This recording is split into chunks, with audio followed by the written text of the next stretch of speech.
Let's get to the next game, Zach.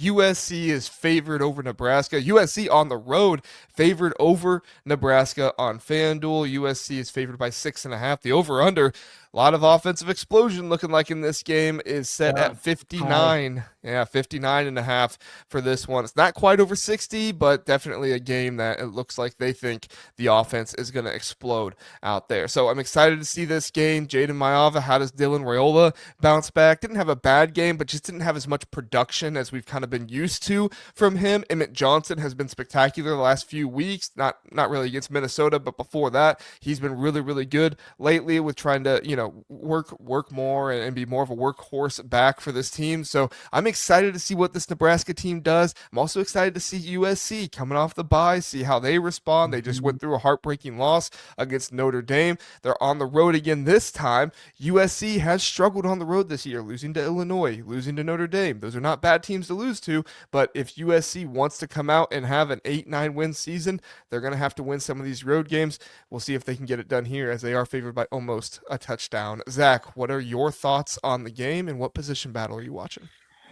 So I think that the position unit that matters most is really the whole offensive line and Dylan Raiola against the pass rush. Well, really just the defensive line for USC. Because I think if Emmitt Johnson can be effective and the offensive line can give Dylan Raiola time, then I think Nebraska has the firepower to match USC. Now, I think in our last video, someone said Nebraska has firepower. Yes, they do. They have a lot They of good have wide receivers. a lot of Hunter, good wide Key, receivers. Barney is a good one. Yeah. Barney, yeah, I mean, they've all been good, and Hunter in particular has been dynamite this season. Um, but I think the danger is they if they can't operate in structure and has to be, Mahomes Jr., I just don't see a way that Nebraska competes in this game. I think USC has been very explosive. And while I think Nebraska has been good defensively, I also don't think they've played anybody near the caliber of USC offensively. Nebraska And has not, you're saying? yeah, Nebraska hasn't. Mm. And I just wonder if Nebraska gets, if they go in a rut 2, 3, 4 possessions where they don't score, I can see where USC gets up quick and Nebraska kind of never gets back in it. Yeah, those are good thoughts, good analysis there. I'm checking the pass defense of Nebraska really fast because they have had a very good pass defense this year, but I know somebody referenced the possibility of it being similar to like Washington last year. Remember how Washington had a really good pass defense last year, but they faced like Iowa and I don't know, another team that didn't have very good, like Michigan. Those were like two Yeah. of the teams they faced, so it kind of helped their rankings there. Cincinnati has a good pass offense. They face them the first of the year. They're ranked number 17th in the nation right now. Yep. Michigan, that was early on in the season, but Michigan with Biff Poggi. Yep.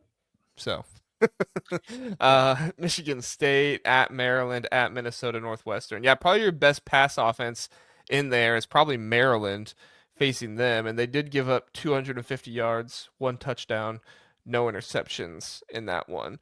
But still, like you said, they've been a very good pass defense this season. I think that for USC, if they're going to get the win, I think they have to do what you were talking about there and not let Emmitt Johnson be the focal point of this offense. If USC is going to win this game, it's going to come down to Dylan Raiola winning them the game. And while Dylan Raiola has won games for Nebraska late in the game, Northwestern, Maryland, a couple of those games, that is looking like a good situation for him. This is also a USC secondary that does have a good amount of interceptions on the season.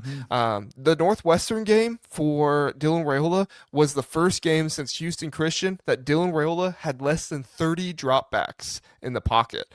he has been dropping back over 30 times in every single game except for Houston Christian. So they have gone to not putting as much on Dylan Raiola's shoulders, which I think is good. I think that's smart. But if USC gets ahead, if they're up 14-0, 10-0, whatever it might be, even if they're not stopping Emmitt Johnson, you might see this Nebraska team have to focus on the pass more, which I think sets up well. Even though Dylan Raiola has a very high adjusted completion percentage, he's top 5 in the Big Ten. He also is top 5 in the Big Ten in interceptions, and he has thrown 6 interceptions in his last 5 games. And you know who USC has, don't you, Zach? Jaden Mayab. Oh, you're talking about corners? On defense, no, Bishop Fitzgerald. Yeah, Bishop Fitzgerald. I'm so locked in on the passing attack for both teams, and I'm not even thinking about. But Bishop Fitzgerald, yes. No, he leads the nation right now. He's tied leading the nation in interceptions on the season. 5 interceptions for Bishop Fitzgerald this season. So he's been a star for them. Kamari Ransby's been kind of playing in the slot. The cornerbacks have kind of been the talking point of the USC defense not being as good, but the safeties have been good for them. 2 interceptions against Michigan, 2 interceptions against Purdue, and then he had 1 interception against Missouri State as well. So little boomer bust so far this season. It's not like it's been consistent with every team, but this is definitely something to be on the lookout for. Yeah. One thing just to note, like people are saying that Cincinnati's pretty good as a pass offense. They are 4th nationally in pass efficiency and 8th in yards per pass, but their passing offense is actually ranked 71st in pass yards per game and 68th in completion percentage. So like there are good things about their passing attack, but their full volume of passing is not there necessarily. Well, I just think it depends on how do you rank a pass offense? Do you rank by efficiency or do you rank by pure production? Well, I think what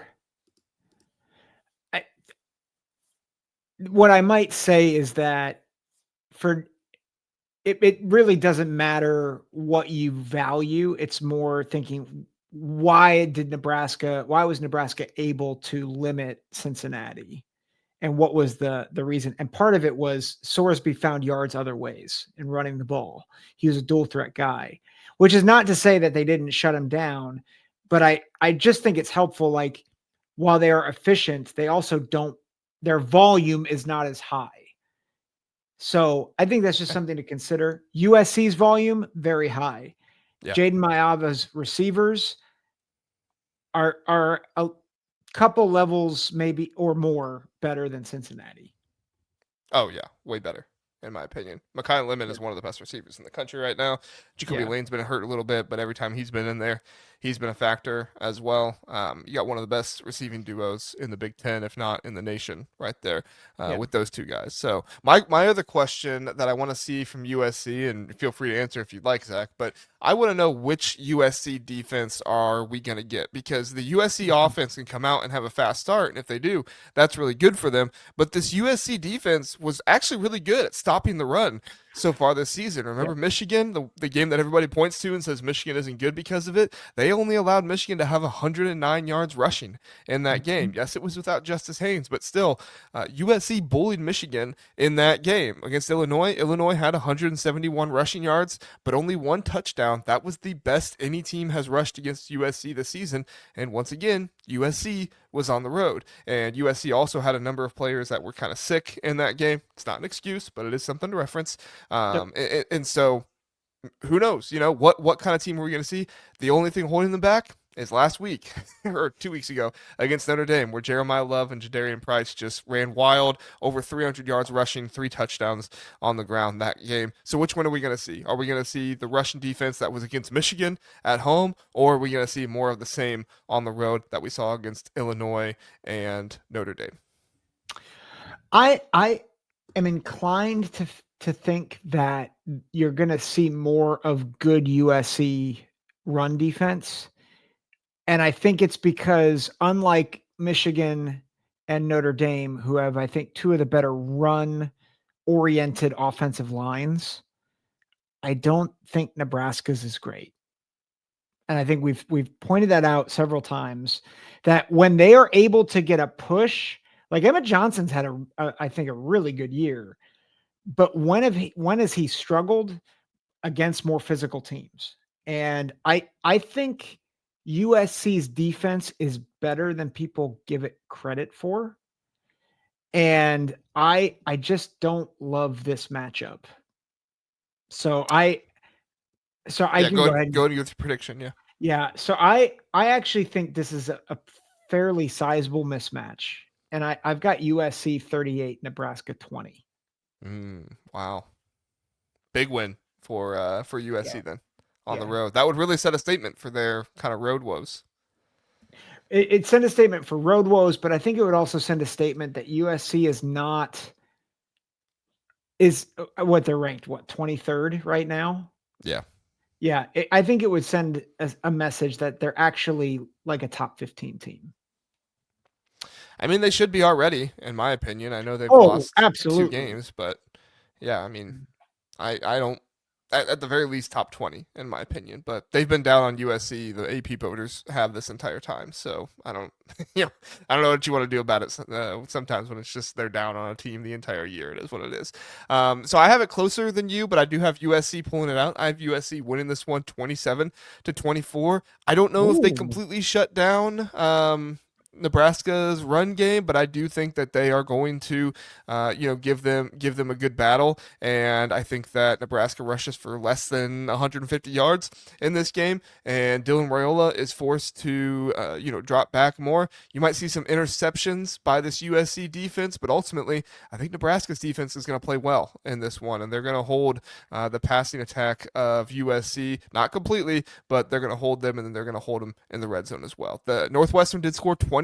I get that, but Northwestern did a lot of work on the ground, and USC, while they still have a good ground game, even without their starters and stuff, I do think that that's going to be hindered a little bit, and Nebraska's defense is going to show a good performance. It just is not going to be enough. We'll see. Mhm. Agreed. So we'll see what happens.